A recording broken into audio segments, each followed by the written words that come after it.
Hey, how you doing? Welcome back to the channel. Good to have you here as always. So this week, got a great one for you. I sat down with Jesse Chaos once again, and we're talking about Gilman Street. Now, if you don't know what Gilman Street is, it was an all-ages punk venue in Berkeley in the Bay Area in San Francisco that was famous. Now, a lot of the original punk bands started there, including NoFX, Rancid, and even Green Day. But one of the more infamous incidents at Gilman Street was a large brawl between the Gilman Street punks and the Skinheads. Now, this incident has kind of become famous. The anti-fascists and the lefties and all that. This is their pride story. Now, it's been talked about in the East Bay Punk documentary, and more recently, it was actually featured in Freaky Tales, which is a movie with Pedro Pascal, which shows the punks versus Nazi fight. Completely over-dramatized, of course. But tonight, Jesse set the story straight. He tells his side of what actually happened at Gilman Street that night. And he actually starts off by talking about the incidents that led up to the Gilman Street incident, which was actually a rally organized by Aryan Nations in San Francisco. So let's go. Bob Heick, Bob Blitz, he wasn't even living in the city at the time. And all of a sudden, he decides he's going to have a fucking rally in San Francisco when he's not even a citizen no more. He was living up in Portland. He came and made a special trip to San Francisco. At this time, was bizarre because he really kind of, at that time, he kind of had like worn out his welcome to a certain degree. With some of the older skinheads that definitely weren't really fond of him. You know what I'm saying? Okay. So to come back to San Francisco when it was kind of already sketchy for him. There were some people that just they didn't want him around at all. So he kind of was. It was a risky situation for him just to be there on account of the skinheads that were still there. You know what I mean? There's a couple of them that probably would have beat his ass if they would have ran into him. You know what I'm saying? So to come to San Francisco and then have a rally and then call all the people that you could possibly call up in the area to be there for support. And then without telling anybody, you started 2 hours early, the rally that you're going to have. That to me seems pretty shady, dude. Right. The whole thing. You know what I mean? So this wasn't long before the Gilman Street. Well, this happened 2 weeks before that. And what happened was all these dudes that were showing up, just like at Waterloo, they managed to get together and form a crew in order to protect themselves from the mob.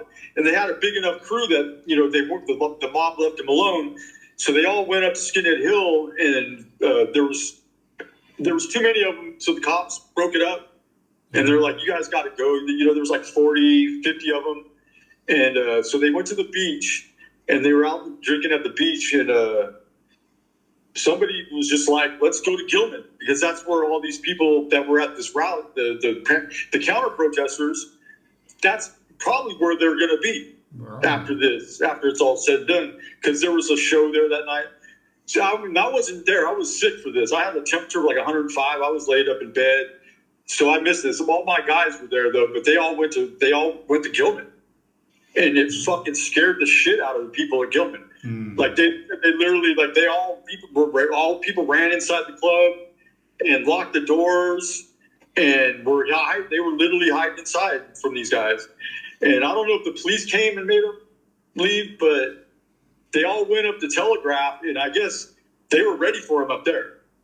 They had the riot squad, the fucking barricades, all the streets were barricaded off, and they were expecting like some shit to go down. Yeah. And luckily it didn't, but they put all the skinheads against the wall. There was enough of them that they said that they took up one entire block and a half of another block, like side by side against the wall. You know what I mean? With their hands on the wall. They said they took up at least a block with as many guys that were there. I thought that's pretty good, man. That's fucking cool. They said, you hear it was hardware dropping. Dudes had like axes and fucking hammers and all kinds of shit, knives. And only 3 guys got arrested that night for warrants out of like 45 or 50 guys. Damn. So that's not bad. but that's how it all started. And that really actually what it was that was it revamped the scene. Like before that, there was a lot of things, different crews, people were out doing their own thing, but this brought us all together again. So it was like a like Bash reunited kind of thing. And it was kind of it was like the final stand in the Bay Area for us anyways. Okay, so in that movie, in the Freaky Tales, they show initially an incident where a few skinheads rocked up, fucking went in, caused some shit, and then were ejected. And they show one of the skinheads walking in and attacking a kid with a fucking crutch. They kicked his crutch out from underneath him. Oh, of course. You know what I mean? Yeah. I've seen that happen to our guys before. You know what I mean? I've seen skinheads get beat that had like fucking crutches and like neck braces and shit on, but never seen that happen to anyone else, really. Right. So they're taking liberties, of course, with the fucking movie. They gotta dramatize it as much as they possibly can, but I mean, there's certain aspects of it that, like the trucks. Let's get into that. Let's get into the night of the brawl. Like that's fucking, like what really fucking happened. Because from the movie is basically an incident happened a week earlier or 2 weeks or whatever it was. Where the skinheads went in. There was only about 2 or 3 of them. They messed everyone up a little bit and then left. And then all the ones at Gilman Street had a big meeting, got together and said, we're not going to fucking take this anymore. We're going to fight back. So they spent all this time preparing themselves, getting weapons, learning how to use them, all this over-dramatized, bullshit, of course. And then, of course, the night of the Gilman Street brawl, they were all ready. They're all fucking armed up. And it was, they had 3 truckloads of skinheads fucking rocked up that night. 3 truckloads? Yeah, 3 pickup trucks. We only had 1 truck, and there was like all kinds of other cars, though. Like there's a Volkswagen Bug. There, you know what I mean? There was a Caprice Classic. There was a fucking Grand Am, Pontiac Grand. Just all a motley crew of fucking cars. Right. Like our car, we had the Volkswagen Bug. You know what I mean? Of course. Yeah. Hitler's Revenge. You know what I mean? It's the people's wagon. There you go. That's America's worst. That's America's nightmare right there. It's fucking bunch of skinheads in a fucking red Volkswagen Bug. It's just so intimidating. Right. Well, yeah, that's the reality of the Gilman fucking Street story. We had a Volkswagen Bug that night. You know what I mean? The truck that we had a camper shell on it. It wasn't anything fancy at all. It didn't have fucking no live kits or nothing on it. So you guys went fucking rich with these big fucking, like trucks fucking all loaded up. These skinheads show up in mass in this like huge monster truck. Nobody can afford shit like that. Right. You know what I mean? We were fucking paycheck to paycheck, in them days. And there's the way the movie portrays, the skinheads, they were just the most intimidating fucking pieces of shit. Never said a word to anyone. Fucking, all clean cut looking, which kind of really surprised me. Yeah, they all fucking knew us. They hung out with us at one time. You know what I'm saying? That's just the reality of it. Whatever happened, they made a decision that we just had to go. And they really were on it. And they made it to where there's just no Nazis. They're not welcome, and that's just how that. It's just like, okay, I'm not. You don't have to tell me twice. I'm not trying to hang out with you fucking guys, anyways. Really, I mean, it's not that you're not that cool. It's just, and it wasn't really our scene, anyways. We programmed in San Francisco. That's where we were at. Yeah. We didn't hang out in Berkeley. It just wasn't our thing. So, whatever. I understand why they got to have their story, their little victory over the evil Nazis. They had to have that story. Yeah. They had to have that. It wouldn't go, their narrative, the Gilman Street story wouldn't be shit really without that driving them out. That little side story is like really their thing in that documentary. That's what's interesting about it. The rest of the documentary is just kind of like, fucking. I guarantee you, when they were making that documentary, whoever it was, the director, one of the producers, somebody was like, we need a story. This is too flat. There's not, it's just, you know what I mean? Green Day, Rancid, what else? We got to have something else. And then somebody came over like, well, what about the Skinheads, you know? And then we'll put that in as a narrative about how we overcame, you know? And that's, I mean, they had to have had that just for the documentary to work. You know what I mean? Yeah, for sure. Fuck all back to Concord or wherever the hell they came from, and they never came again. I found it amusing. It was the first story on that Freaky Tales movie as well. And it's like, that's what you're leading with, you know, like this. Oh, really? It's the first one, It's huh? the first one. Wow. It's Well, you know what's bizarre is fucking, I was reading, this guy that wrote the screenplay on that was talking, it was a podcast or something, and it was that thing that was a Punch a Nazi or whatever it was. It was like that link on Facebook. Well, it was that interview, and he's talking about some fucking Sikh knife guys. Yeah. Happened to get out of their knife class, their knife fighting class or something, and they joined in on it, and they were fighting skinheads soon.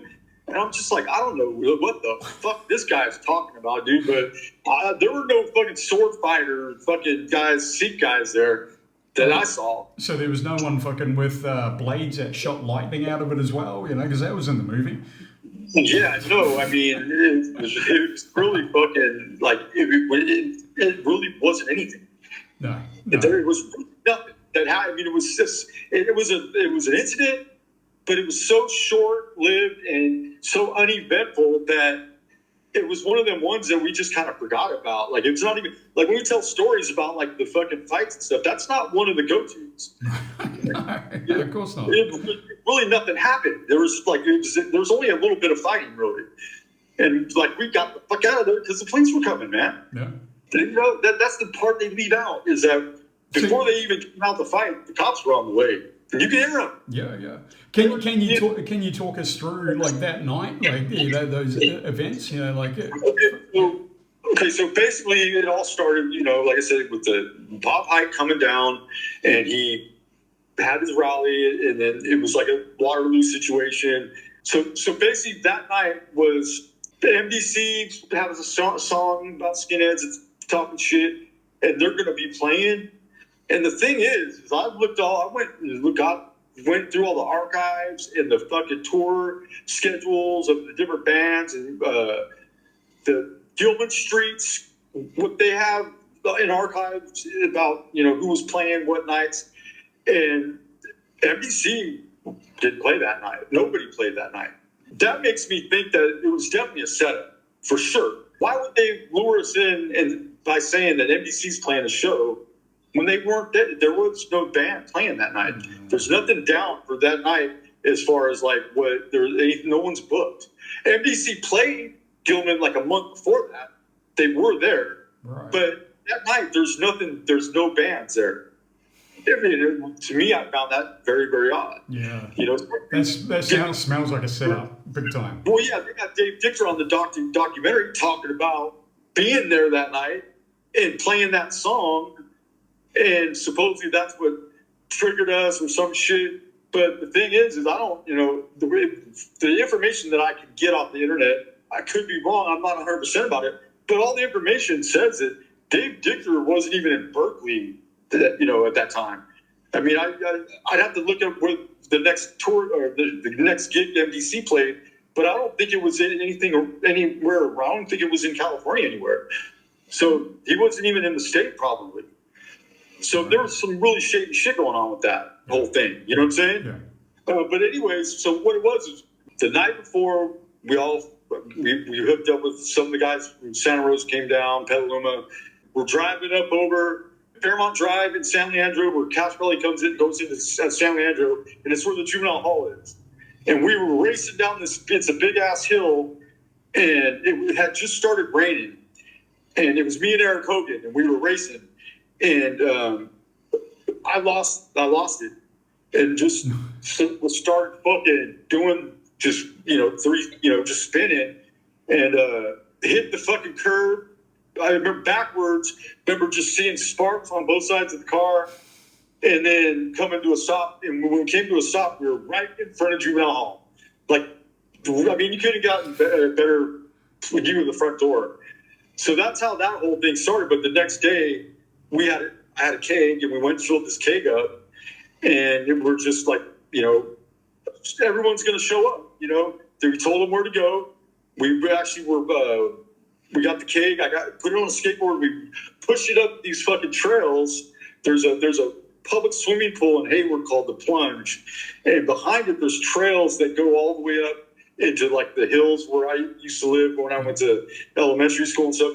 So these trails go all over the place. So we went about halfway up one of these trails, and there's like this little area where there's like 2 picnic tables, and and that we'll fucking we'll drink our cake there, and then we'll go to Gilman later on. And that was the plan.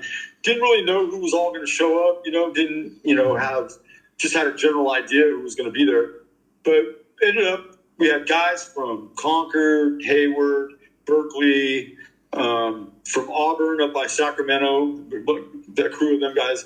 Eric Hogan was living in Roseburg at the time, which is a suburb of Sacramento. And so these were guys that he brought, which the ironic thing about that is like I was telling you that one of those dudes got jumped by some sharks and fucking ended up killing one of them and going to prison over it. And Eric was with the sharks when that happened. So the same dudes that Eric brought down for the Gilman thing were the same dudes he would end up in an altercation with down the road, but on the wrong side of the fence. Yeah. So there was some shit about that.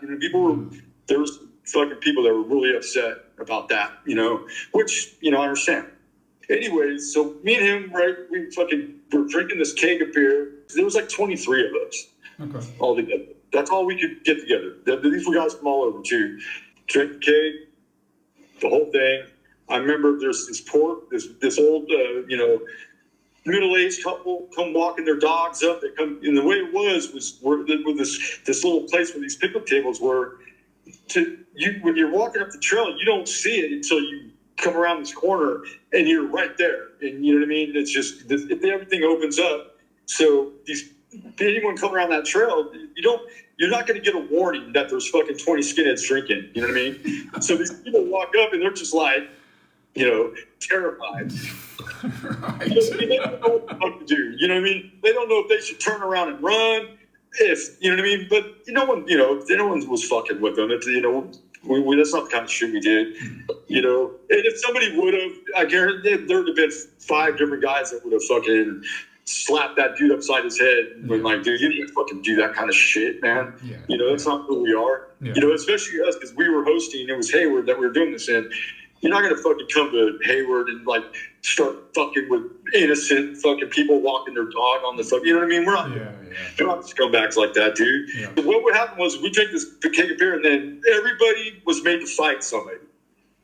So everybody that was there, except for one dude, won't bother saying his name. He didn't want to get his clothes dirty or whatever it was. Everybody had to fight somebody. And it, like, for real, like, it was no bullshit. Like, you had to fucking get down. So that was like just to make sure everybody was, that they were capable of doing this. We're not bringing nobody along that can't, throw some blows. If you can't fight one of your own friends, then fuck you. That's how we did things. Is we take guys out, set them loose. If they could withstand the punishment and the fighting and the chaos and the all that, then you come back next weekend. But if you can't handle this type of shit, then you're in the wrong place. That's how we did it. That was our initiation, basically. So we were doing that, and then we walked it like fucking line guys up, like 4 guys on each side, walk a gauntlet. And just about to fight your way through those people. So we were doing that kind of shit. And then we got out of there. It was still light out. I remember when we left and we drove up there, and I got in a fight with one of the dudes. I just met him, and he was like going on. He was wearing an armband and shit. I'm just like, dude, you're fucking retarded. I mean, the shit that he was saying was, I don't know. It just pissed me off. I just told him to shut the fuck up, and I'm not trying to listen to him. I had to get my focus on because, we're going to do this thing at Gilman. So we got there. It was still light out, but it was getting dark. And like I said, there was only like 23 of us maybe. One of the guys I remember was trying to see if he could cut the telephone cord, the cables. But there was a reason why he couldn't do it, so that didn't happen. But we kind of hung out for, I don't know, it was like 10 minutes, kind of waiting for everybody to gather up, and didn't really have a plan, really, of what, we were just there.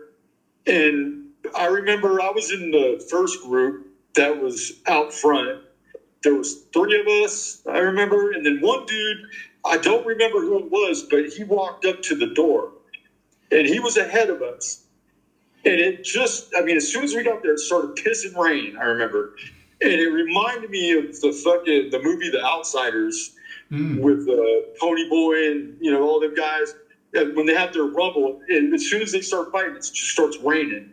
And that's how this was. The whole thing was just pouring rain while it happened. And so it starts pouring rain, and this guy goes up to the door, and we're about, I'm going to say, pretty much across the street from where he's at, across the street from the front doors of Gilman. And he's like pounding on the door, I think. All of a sudden, the door fucking just blows open. They fucking sent a cave troll out, okay? They had a fucking cave troll in there, and they sent this thing out. He's like 6'5", 350 pounds probably, had like a double mohawk, I think. And this dude fucking snaps that dude up that was at the door, I remember, and just fucking ragdolled him fucking onto the curb on the sidewalk and just fucked him up, I remember. And that was the first sign that was the first violence, act of violence right there. Was he just fucking tossed this dude and fucking, it wasn't he hurt him for sure. But I fucking rushed that dude. And the other 2 guys that I was with, they came behind me and they fucking started hitting on this guy. So this dude went down fairly, for the size of him and for as intimidating as he was. He wasn't trying to, I don't think that he was really trying to fight. He kind of to me, it seemed like he was throwing the fight. It was weird. Like he just kind of as soon as he started losing, he just kind of went down and fetaled up. Which I thought was weird, you know what I mean? So, yeah, he to me, I thought that he would have way more fight in him than he did, but whatever. Then, there was a couple guys that came out, and there was, there was a couple fights going on, nothing big. But their first wave, what happened was they didn't all come out at once. They sent they sent the cave troll. I thought they probably figured the cave troll was going to do more damage than he did, but he didn't. He really kind of cubbed, really. But they made the mistake of just not coming all out at once. If they would have just all came out at once, they would have definitely had a better advantage for themselves going than they did.